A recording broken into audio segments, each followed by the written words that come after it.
Crimen y castigo, de Fyodor Dostoyevsky.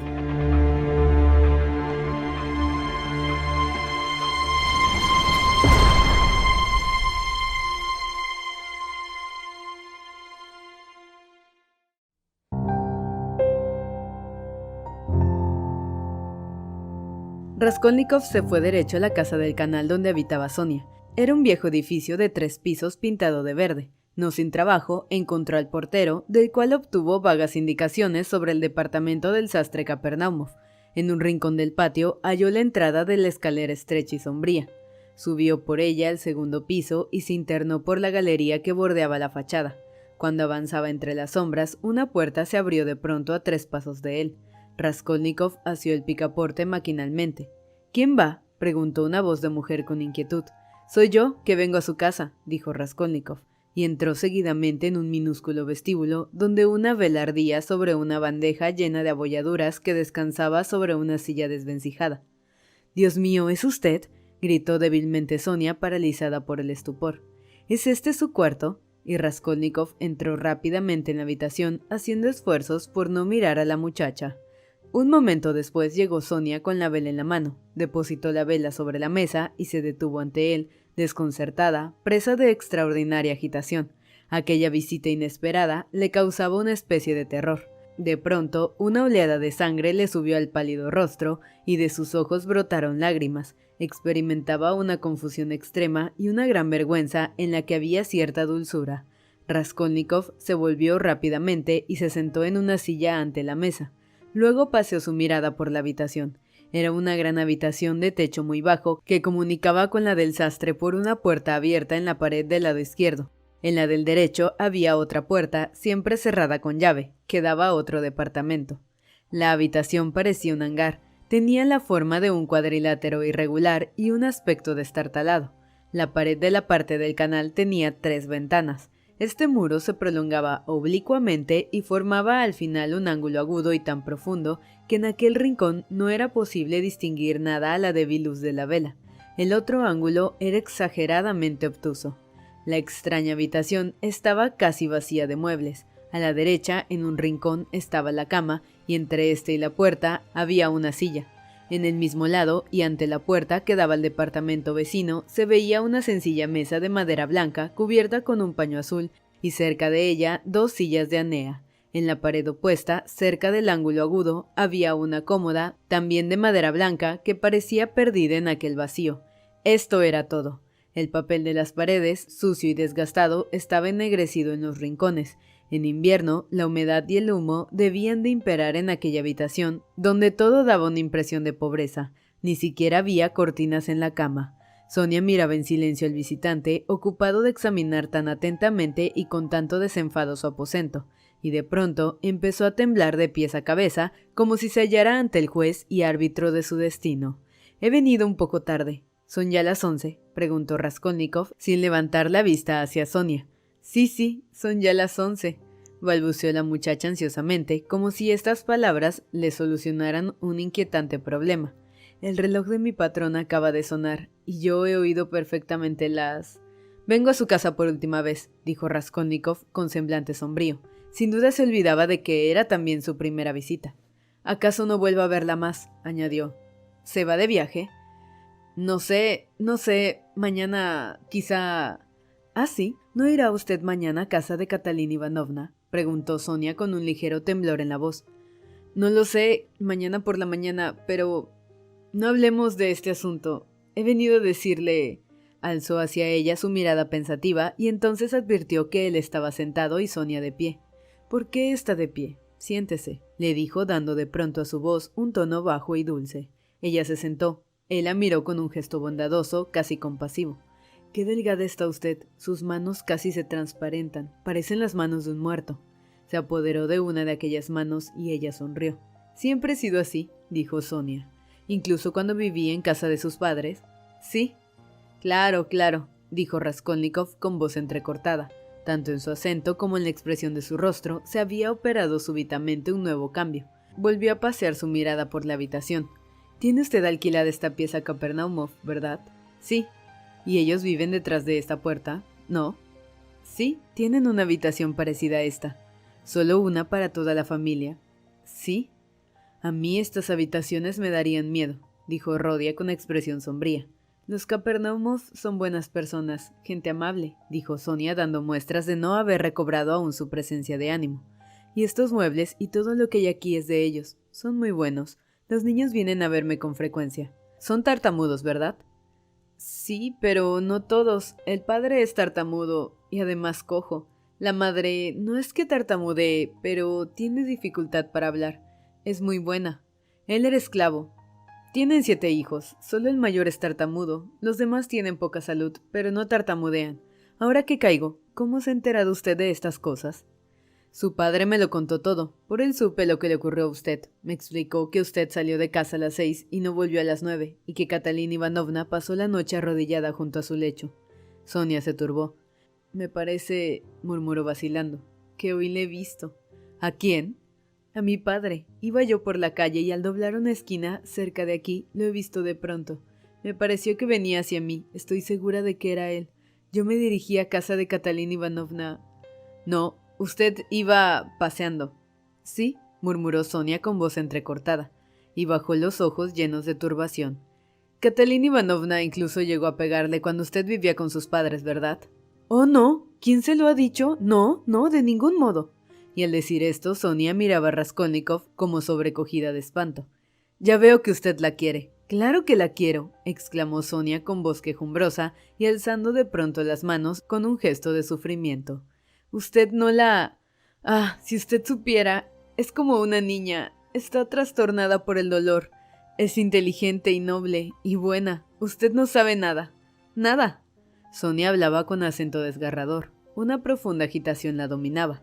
Gemía, se retorcía las manos, sus pálidas mejillas se habían teñido de rojo y sus ojos expresaban un profundo sufrimiento. Era evidente que Raskolnikov acababa de tocar un punto sensible en su corazón. Sonia experimentaba una ardiente necesidad de explicar ciertas cosas, de defender a su madrastra. De súbito, su semblante expresó una compasión insaciable, por así decirlo. «Pegarme. Usted no sabe lo que dice. ¿Pegarme ella, señor? Pero aunque me hubiera pegado, ¿qué? Usted no la conoce. Es tan desgraciada. Está enferma. Solo pide justicia. Es pura. Cree que la justicia debe reinar en la vida y la reclama. Ni por el martirio se lograría que hiciera nada injusto. No se da cuenta de que la justicia no puede imperar en el mundo y se irrita. Se irrita como un niño, exactamente como un niño, créame. Es una mujer justa, muy justa». «¿Y qué va a hacer usted ahora?» Sonia le dirigió una mirada interrogante. «Ahora de cargar usted con ellos. Verdad es que siempre ha sido así. Incluso su difunto padre le pedía a usted dinero para beber. ¿Pero qué van a hacer ahora?» «No lo sé. Deben a la patrona y creo que está dicho hoy que va a echarlos a la calle. Y Catalina Ivanovna dice que no permanecerá allí ni un día más. ¿Cómo puede hablar así? ¿Cuenta acaso con usted?» «Oh, no. Ella no piensa en eso. Nosotros estamos muy unidos. Lo que es de uno es de todos». Sonia dio esta respuesta vivamente, con una indignación que hacía pensar en la cólera de un canario o de cualquier otro pájaro diminuto e inofensivo. «Además, ¿qué quiere usted que haga?», continuó Sonia con vehemencia creciente. «Si usted supiera lo que ha llorado hoy. Está trastornada. ¿No lo ha notado usted? Sí, puede usted creerme, tan pronto se inquieta como una niña pensando en cómo se las arreglará para que mañana no falte nada en la comida de funerales, como empieza a retorcerse las manos, a llorar, a escupir sangre, a dar cabezadas contra la pared. Después se calma de nuevo, confía mucho en usted, dice que gracias a su apoyo se procurará un poco de dinero y volverá a su tierra natal conmigo. Se propone a fundar un pensionado para muchachas nobles y confiarme a mí la inspección. Está persuadida de que nos espera una vida nueva y maravillosa, y me besa, me abraza, me consuela. Ella cree firmemente en lo que dice, cree en todas sus fantasías. ¿Quién se atreve a contradecirla? Hoy se ha pasado el día lavando, fregando, remendando la ropa, y como está débil, al fin ha caído rendida en la cama. Esta mañana hemos ido a comprar calzado para Lena y Polechka, pues el que llevan está destrozado, pero no teníamos bastante dinero. Necesitábamos mucho más. Eran tan bonitos los zapatos que quería. Porque tiene mucho gusto, ¿sabe? Y se ha echado a llorar en plena tienda delante de los dependientes al ver que faltaba dinero. Qué pena da ver esas cosas. Ahora comprendo que lleve usted esta vida, dijo Raskolnikov, sonriendo amargamente. ¿Es que usted no se compadece de ella?, exclamó Sonia. Usted le dio todo lo que tenía, y eso que no sabía nada de lo que ocurre en aquella casa. Dios mío, si usted lo supiera. Cuántas la he hecho llorar. La semana pasada mismo, 8 días antes de morir mi padre, fui mala con ella. Y así muchas veces. Ahora me paso el día acordándome de aquello y me da una pena. Se retorcía las manos con un gesto de dolor. ¿Dice usted que fue mala con ella? Sí, fui mala. Yo había ido a verlos, continuó llorando. Y mi pobre padre me dijo, léeme un poco, Sonia, aquí está el libro. El dueño de la obra era Andrés Simonovich Lebesiatnikov, que vive en la misma casa y nos presta muchas veces libros de esos que hacen reír. Yo le contesté, no puedo leer porque tengo que marcharme, y es que no tenía ganas de leer. Yo había ido allí para enseñar a Catalina Ivanovna unos cuellos y unos puños bordados que una vendedora a domicilio llamada Lisbeth me había dado a muy buen precio. A Catalina Ivanovna le gustaron mucho, se los probó, se miró al espejo y dijo que eran preciosos, preciosos. Después me los pidió. «Oh, Sonia», me dijo, «regálamelos». Me lo dijo con una voz suplicante. ¿En qué vestido se los habría puesto? Y es que le recordaban los tiempos felices de su juventud. Se miraba en el espejo y se admiraba a sí misma. Hace tanto tiempo que no tiene vestidos ni nada. Nunca pide nada a nadie, tiene mucho orgullo y prefiere dar lo que tiene por poco que sea. Sin embargo, insistió en que le diera los cuellos y los puños. Esto demuestra lo mucho que le gustaban, y yo se los negué. ¿Para qué los quiere usted, Catalina Ivanovna? Así se lo dije. Ella me miró con una pena que partía el corazón. No era quedarse sin los cuellos y los puños lo que la apenaba, sino que yo no se los hubiera querido dar. Ah, si yo pudiese reparar aquello, borrar las palabras que dije. De modo que conocía usted a Lisbeth, esa vendedora que iba por las casas. Sí, ¿usted también la conocía?, preguntó Sonia con cierto asombro. Catalina Ivanovna está en el último grado de la tisis y se morirá muy pronto, dijo Raskolnikov tras una pausa y sin contestar a la pregunta de Sonia. Oh, no, no. Sonia le había tomado las manos sin darse cuenta de lo que hacía y parecía suplicarle que evitara aquella desgracia. Lo mejor es que muera, dijo Raskolnikov. No, no, ¿cómo va a ser mejor?, exclamó Sonia trastornada, llena de espanto. ¿Y los niños? ¿Qué hará usted con ellos? No se los va a traer aquí. No sé lo que haré, exclamó desesperada, oprimiéndose las sienes con las manos. Sin duda este pensamiento la había atormentado con frecuencia y Raskolnikov lo había despertado con sus preguntas. ¿Y si usted se pone enferma, incluso viviendo Catalina Ivanovna, y se la llevan al hospital? ¿Qué sucederá?, siguió preguntando despiadadamente.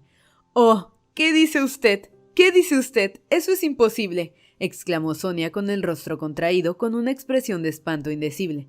«¿Por qué imposible?», preguntó Raskolnikov con una sonrisa sarcástica. «Usted no es inmune a las enfermedades, ¿verdad? ¿Qué sería de ellos si usted se pusiera enferma? Se verían todos en la calle. La madre pediría limosna sin dejar de toser. Después golpearía la pared con la cabeza como ha hecho hoy. Y los niños llorarían. Al fin quedaría tendida en el suelo y se la llevarían. Primero a la comisaría y después al hospital. Allí se moriría y los niños... «No, no. Eso no lo consentirá Dios», gritó Sonia con voz ahogada. Le había escuchado con gesto suplicante, enlazadas las manos en una muda imploración, como si todo dependiera de él.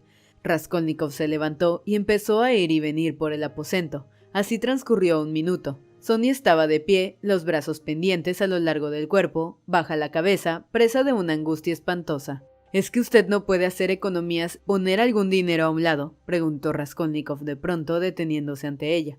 «No», murmuró Sonia. «No me extraña. ¿Lo ha intentado?», preguntó con una sonrisa burlona. «Sí, y no lo ha conseguido, claro. Es muy natural. No hace falta preguntar el motivo». Y continuó sus paseos por la habitación. Hubo otro minuto de silencio. «¿Es que no gana usted dinero todos los días?», preguntó Rodia. Sonia se turbó más todavía y enrojeció. «No», murmuró con un esfuerzo doloroso. «La misma suerte espera a Polechka», dijo Raskolnikov de pronto. «No, no, eso es imposible», exclamó Sonia. Fue un grito de desesperación. Las palabras de Raskolnikov la habían herido como una cuchillada. «Dios no permitirá una abominación semejante». «Permite muchas otras». «No, no, Dios la protegerá. A ella la protegerá», gritó Sonia fuera de sí. «Tal vez no exista», replicó Raskolnikov con una especie de crueldad triunfante. Seguidamente se echó a reír y la miró. Al oír aquellas palabras, se operó en el semblante de Sonia un cambio repentino y sacudidas nerviosas recorrieron su cuerpo. Dirigió a Raskolnikov miradas cargadas de un reproche indefinible. Intentó hablar, pero de sus labios no salió ni una sílaba. De súbito se echó a llorar amargamente y ocultó el rostro entre las manos. «Usted dice que Catalina Ivanovna está trastornada, pero usted no lo está menos», dijo Raskolnikov tras un breve silencio. Transcurrieron 5 minutos. El joven seguía yendo y viniendo por la habitación sin mirar a Sonia. Al fin se acercó a ella, los ojos le centelleaban. Apoyó las manos en los débiles hombros y miró el rostro cubierto de lágrimas. Lo miró con ojos secos, duros, ardientes, mientras sus labios se agitaban con un temblor convulsivo. De pronto se inclinó, bajó la cabeza hasta el suelo y le besó los pies. Sonia retrocedió horrorizada, como si tuviera ante sí un loco. En verdad, un loco parecía Raskolnikov. «¿Qué hace usted?», balbuceó. Se había puesto pálida y sentía en el corazón una presión dolorosa. Él se puso de pie.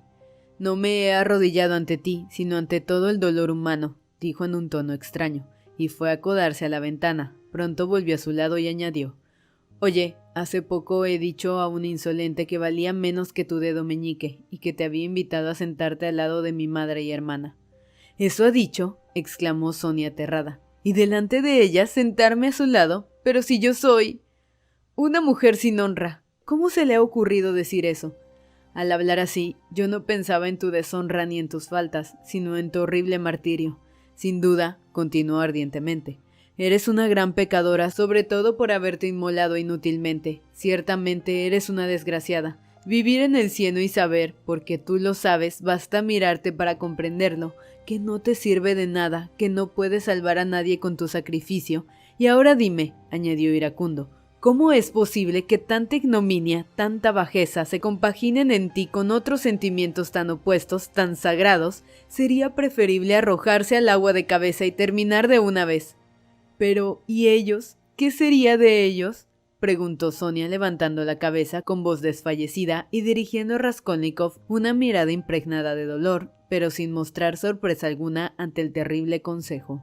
Raskolnikov le envolvió en una mirada extraña y esta mirada le bastó para descifrar los pensamientos de la joven. Comprendió que ella era de la misma opinión. Sin duda, en su desesperación, había pensado más de una vez en poner término a su vida, y tan resueltamente había pensado en ello, que no le había causado la menor extrañeza el consejo de Raskolnikov. No había advertido la crueldad de sus palabras, del mismo modo que no había captado el sentido de sus reproches. Él se dio cuenta de todo ello y comprendió perfectamente hasta qué punto le había torturado el sentimiento de su deshonor, de su situación infamante. ¿Qué sería lo que le había impedido poner fin a su vida? Al hacerse esta pregunta, Raskolnikov comprendió lo que significaban para ella aquellos pobres niños y aquella desdichada Catalina Ivanovna, tísica, medio loca, y que golpeaba las paredes con la cabeza. Sin embargo, vio claramente que Sonia, por su educación y su carácter, no podía permanecer indefinidamente en semejante situación. También se preguntaba cómo había podido vivir tanto tiempo sin volverse loca. Desde luego comprendía que la situación de Sonia era un fenómeno social que estaba fuera de lo común, aunque por desgracia no era único ni extraordinario. Pero no era eso una razón más, unida a su educación y a su pasado, para que su primer paso en aquel horrible camino le hubiera llevado a la muerte. ¿Qué era lo que la sostenía? No el vicio, pues toda aquella ignominia solo había manchado su cuerpo, ni la menor sombra de ella había llegado a su corazón. Esto se veía perfectamente, se leía en su rostro. Solo tiene 3 soluciones, siguió pensando Raskolnikov: arrojarse al canal, terminar en un manicomio o lanzarse al libertinaje que embrutece el espíritu y petrifica el corazón. Esta última posibilidad era la que más le repugnaba, pero Raskolnikov era joven, escéptico, de espíritu abstracto y por lo tanto cruel, y no podía menos que considerar que esta última eventualidad era la más probable. ¿Pero es esto posible?, siguió reflexionando. ¿Es posible que esta criatura, que ha conservado la pureza de alma, termine por hundirse a sabiendas en este abismo horrible y hediondo? ¿No será que este hundimiento ha empezado ya, que ella ha podido soportar hasta ahora semejante vida porque el vicio ya no le repugna? No, esto es imposible, exclamó mentalmente, repitiendo el grito lanzado por Sonia hace un momento. Lo que hasta ahora le ha impedido arrojarse al canal ha sido el temor de cometer un pecado, y también esa familia, Parece que no se ha vuelto loca, pero ¿quién puede asegurar que esto no es simple apariencia? Puede estar en su juicio. ¿Puede una persona hablar como habla ella sin estar loca? ¿Puede una mujer conservar la calma sabiendo que va a su perdición y asomarse a ese abismo pestilente sin hacer caso cuando se habla del peligro? ¿No esperar a un milagro? Sí, seguramente. Y todo esto no son pruebas de enajenación mental. Se aferró obstinadamente a esta última idea. Esta solución le complacía más que ninguna otra. Empezó a examinar a Sonia atentamente. ¿Rezas mucho, Sonia?, le preguntó. La muchacha guardó silencio. Él, de pie a su lado, esperaba una respuesta. ¿Qué habría sido de mí sin la ayuda de Dios? Había dicho esto en un rápido susurro. Al mismo tiempo, lo miró con ojos fulgurantes y le apretó la mano. No me he equivocado, se dijo Raskolnikov. ¿Pero qué hace Dios por ti?, siguió preguntando el joven. Sonia permaneció en silencio un buen rato. Parecía incapaz de responder. La emoción henchía su frágil pecho. «¡Calle! No me pregunte. Usted no tiene derecho a hablar de estas cosas», exclamó de pronto mirándole severa e indignada. «Es lo que he pensado», se decía Raskolnikov. «Dios todo lo puede», dijo Sonia bajando de nuevo los ojos. Esto explica todo, pensó Raskolnikov y siguió observándola con ávida curiosidad. Experimentaba una sensación extraña, casi enfermiza, y mientras contemplaba aquella carita pálida, enjuta, de facciones irregulares y angulosas, aquellos ojos azules capaces de emitir verdaderas llamaradas y de expresar una pasión tan austera y vehemente, aquel cuerpecillo que temblaba de indignación, todo esto le parecía cada vez más extraño, más ajeno a la realidad. «Está loca, se repetía. Sobre la cómoda había un libro. Raskolnikov le había dirigido una mirada cada vez que pasaba junto a él en sus idas y venidas por la habitación. Al fin tomó el volumen y lo examinó. Era una traducción rusa del Nuevo Testamento, un viejo libro con tapas de tafilete. «¿De dónde ha sacado este libro?», le preguntó desde el otro extremo de la habitación cuando ella permanecía inmóvil cerca de la mesa.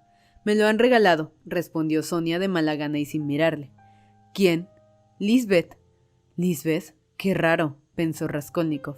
Todo lo relacionado con Sonia le parecía cada vez más extraño. Acercó el libro a la bujía y empezó a hojearlo. «¿Dónde está el capítulo sobre Lázaro?», preguntó de pronto. Sonia no contestó. Tenía la mirada fija en el suelo y se había separado un poco de la mesa. «Dime dónde están las páginas que hablan de la resurrección de Lázaro». Sonia le miró de reojo. «Están en el cuarto evangelio», repuso Sonia gravemente y sin moverse del sitio. «Toma, busque ese pasaje y léemelo».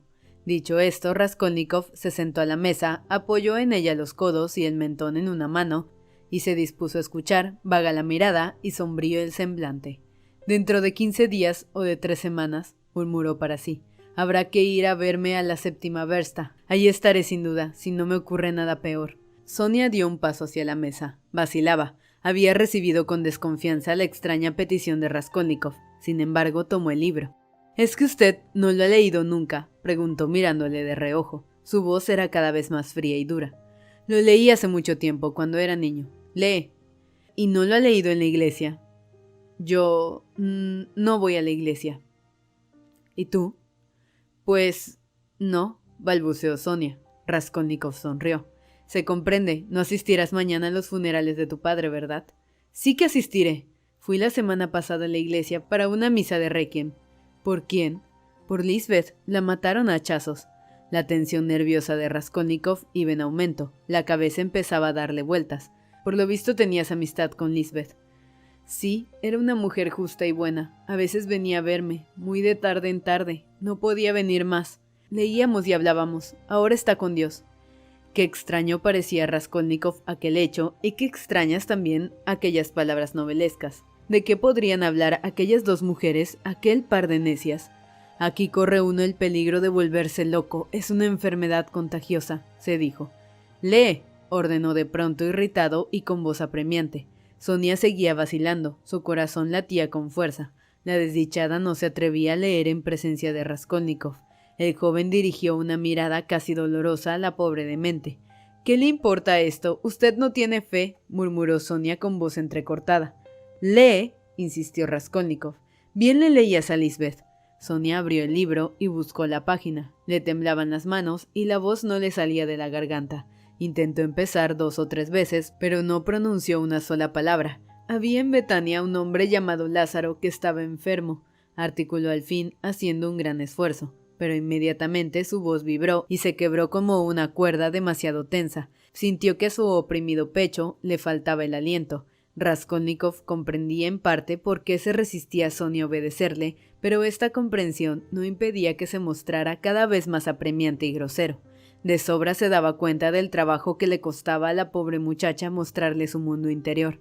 Comprendía que aquellos sentimientos eran su gran secreto, un secreto que tal vez guardaba desde su adolescencia, desde la época en que vivía con su familia, con su infortunado padre, con aquella madrastra que se había vuelto loca a fuerza de sufrir, entre niños hambrientos y oyendo a todas horas gritos y reproches. Pero al mismo tiempo tenía la seguridad de que Sonia, a pesar de su repugnancia, de su temor a leer, sentía un ávido, un doloroso deseo de leerle a él en aquel momento, sin importarle lo que después pudiera ocurrir.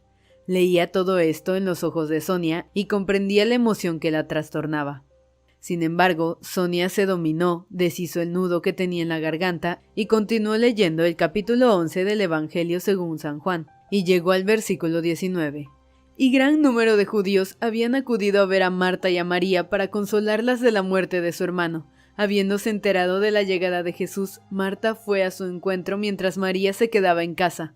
Marta dijo a Jesús: «Señor, si hubieras estado aquí, mi hermano no habría muerto, pero ahora yo sé que todo lo que pidas a Dios, Dios te lo dará». Al llegar a este punto, Sonia se detuvo para sobreponerse a la emoción que amenazaba ahogar su voz. Jesús le dijo: «Tu hermano resucitará». Marta le respondió: «Yo sé que resucitará el día de la resurrección de los muertos». Jesús dijo: «Yo soy la resurrección y la vida. El que cree en mí, si está muerto, resucitará, y todo el que vive y cree en mí no morirá eternamente. ¿Crees esto?». Y ella dice. Sonia tomó aliento penosamente y leyó con energía, como si fuera ella la que hacía públicamente su profesión de fe. «Sí, Señor, yo creo que tú eres el Cristo, el Hijo de Dios que ha venido al mundo». Sonia se detuvo, levantó momentáneamente los ojos hacia Raskolnikov y después continuó la lectura. El joven acodado en la mesa escuchaba sin moverse y sin mirar a Sonia. La lectora llegó al versículo 32. Cuando María llegó al lugar donde estaba Cristo y lo vio, cayó a sus pies y le dijo: «Señor, si hubieras estado aquí, mi hermano no habría muerto». Y cuando Jesús vio que lloraba y que los judíos que iban con ella lloraban igualmente, se entristeció. Se conmovió su espíritu y dijo: «¿Dónde lo pusieron?». Le respondieron: «Señor, ven y mira». Entonces Jesús lloró y dijeron los judíos: «Vean cómo le amaba». Y algunos de ellos dijeron: «El que abrió los ojos al ciego, no podía ser que este hombre no muriera». Raskolnikov se volvió hacia Sonia y la miró con emoción. Sí, era lo que él había sospechado. La joven temblaba febrilmente como él había previsto. Se acercaba el momento del milagro y un sentimiento de triunfo se había operado en aquella voz. Su voz había cobrado una sonoridad metálica y una firmeza nacida de aquella alegría y de aquella sensación de triunfo. Las líneas se entremezclaban en sus velados ojos, pero ella podía seguir leyendo porque se dejaba llevar de su corazón. Al leer el último versículo, el que abrió los ojos al ciego, Sonia bajó la voz para expresar con apasionado acento la duda, la reprobación y los reproches de aquellos ciegos judíos que un momento después iban a caer de rodillas como fulminados por el rayo y a creer, mientras prorrumpían en sollozos. Él que tampoco creía, él que también estaba ciego, comprendería y creería igualmente, y esto iba a suceder muy pronto, enseguida. Así soñaba Sonia, y temblaba en la gozosa espera. Jesús, lleno de una profunda tristeza, fue a la tumba. Era una cueva tapada con una piedra. Jesús dijo: «Levante la piedra». Marta, la hermana del difunto, le respondió: «Señor, ya huele mal, pues hace 4 días que está en la tumba». Sonia pronunció con fuerza la palabra 4. Jesús le dijo entonces: «¿No te he dicho que si tienes fe verás la gloria de Dios?». Entonces quitaron la piedra de la cueva donde reposaba el muerto. Jesús levantó los ojos al cielo y dijo: «Padre mío, te doy gracias por haberme escuchado. Yo sabía que tú me escuchas siempre, y solo he hablado para que los que están a mi alrededor crean que tú eres quien me ha enviado a la tierra». Habiendo dicho estas palabras, clamó con voz sonora: «Lázaro, sal». Y el muerto salió. Sonia leyó estas palabras con voz clara y triunfante, y temblaba como si acabara de ver el milagro con sus propios ojos. vendados los pies y las manos con cintas mortuorias y el rostro envuelto en un sudario. Jesús dijo: «Desátenle y déjenle ir». Entonces muchos de los judíos que habían ido a casa de María y que habían visto el milagro de Jesús creyeron en él. Ya no pudo seguir leyendo, cerró el libro y se levantó. «No hay nada más sobre la resurrección de Lázaro». Dijo esto gravemente, en voz baja. Luego se separó de la mesa y se detuvo. Permanecía inmóvil y no se atrevía a mirar a Raskolnikov. Seguía temblando febrilmente. El cabo de la vela estaba a punto de consumirse en el torcido candelero y expandía una luz mortecina por aquella mísera habitación donde un asesino y una prostituta se habían unido para leer el libro eterno. «He venido a hablarle de un asunto», dijo de súbito Raskolnikov con voz fuerte y enérgica. Seguidamente, velado el semblante por una repentina tristeza, se levantó y se acercó a Sonia. Esta se volvió a mirarle y vio que su dura mirada expresaba una feroz resolución. El joven añadió: «Hoy he abandonado a mi familia, a mi madre y a mi hermana. Ya no volveré al lado de ellas. La ruptura es definitiva». «¿Por qué ha hecho eso?», preguntó Sonia estupefacta. Su reciente encuentro con Pulqueria Alejandrovna y Dunia había dejado en ella una impresión imborrable, aunque confusa, y la noticia de la ruptura la horrorizó. «Ahora no tengo a nadie más que a ti», dijo Raskolnikov. «Vente conmigo. He venido por ti. Somos dos seres malditos. Vámonos juntos». Sus ojos centelleaban. «Tiene cara de loco», pensó Sonia. «¿Irnos? ¿A dónde?», preguntó aterrada, dando un paso atrás. «Yo qué sé. Yo solo sé que los dos seguimos la misma ruta y que únicamente tenemos una meta». Ella le miraba sin comprenderle. Ella solo veía en él una cosa, que era infinitamente desgraciado. «Nadie lo comprendería si les dijera las cosas que me has dicho a mí. Yo, en cambio, lo he comprendido. Te necesito y por eso he venido a buscarte». «No entiendo», balbuceó Sonia. «Ya entenderás más adelante. Tú has obrado como yo. Tú también has cruzado la línea, has atentado contra ti, has destruido una vida, tu propia vida, verdad es. Pero ¿qué importa? Habrías podido vivir con tu alma y tu razón y terminarás en la plaza del mercado. No puedes con tu carga y si permaneces sola te volverás loca, del mismo modo que me volveré yo. Ya parece que solo conservas a medias la razón. Hemos de seguir la misma ruta, codo a codo. Vente». «¿Por qué? ¿Por qué dice usted eso?» «¿Por qué dice usted eso?», preguntó Sonia, emocionada e incluso trastornada por las palabras de Raskolnikov. «¿Por qué? Porque no se puede vivir así. Por eso hay que razonar seriamente y ver las cosas como son, en vez de echarse a llorar como un niño y gritar que Dios no lo permitirá. ¿Qué sucederá si un día te llevan al hospital? Catalina Ivanovna está loca y tísica y morirá pronto. ¿Qué será entonces de los niños? ¿Crees que Polechka podrá salvarse? ¿No has visto por estos barrios a niños a los que sus madres envían a mendigar? Yo sé ya dónde viven esas madres y cómo viven. Los niños de esos lugares no se parecen a los otros. Entre ellos son rapaces de 7 años, son ya viciosos y ladrones». «¿Pero qué hacer? ¿Qué hacer?», exclamó Sonia llorando desesperadamente mientras se retorcía las manos. «¿Qué hacer? Cambiar de una vez y aceptar el sufrimiento. ¿Qué no comprendes? Ya comprenderás más adelante. La libertad y el poder sobre todo, el dominio sobre todos los seres pusilánimes. Sí, dominará todo el hormiguero. He aquí el fin. Acuérdate de eso. Es como un testamento que hago para ti. ¿Acaso sea esta la última vez que te hablo? Si no vengo mañana, te enterarás de todo. Entonces acuérdate de mis palabras. Quizá llegue un día en el curso de los años en que comprenda su significado y si vengo mañana te diré quién mató a Lisbeth». Sonia se estremeció. «¿Y entonces? ¿Usted lo sabe?», preguntó helada de espanto, dirigiéndole una mirada despavorida.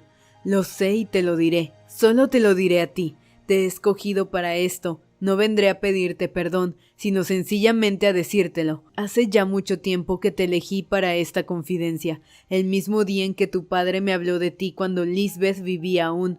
Adiós, no me des la mano, hasta mañana». Y se marchó dejando a Sonia la impresión de que había estado conversando con un loco, pero ella misma sentía como si le faltara la razón. La cabeza le daba vueltas. «Señor, ¿cómo sabe quién ha matado a Lisbeth? ¿Qué significan sus palabras?». Todo esto era espantoso, sin embargo, no sospechaba ni remotamente la verdad. «Debe ser muy desgraciado. Ha abandonado a su madre y a su hermana. ¿Por qué?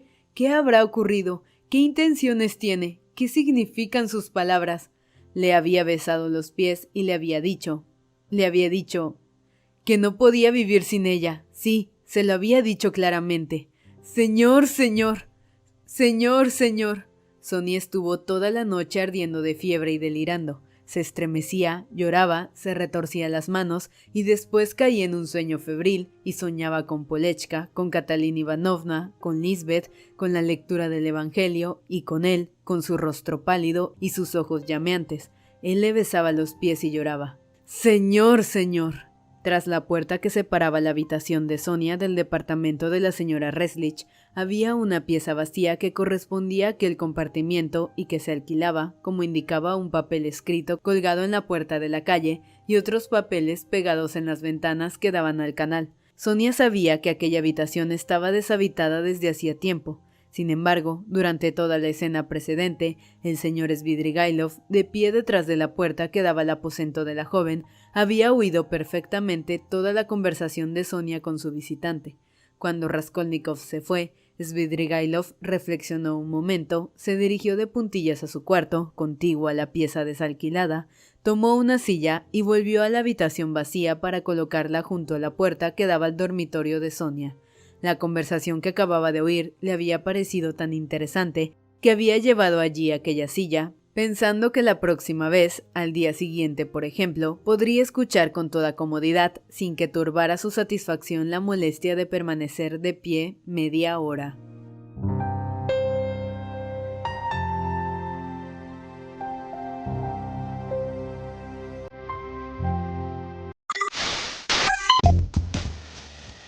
No te pierdas la continuación de esta historia. Capítulos todos los lunes, miércoles y viernes. ¡Suscríbete! El Cuentero, con historias para tus oídos.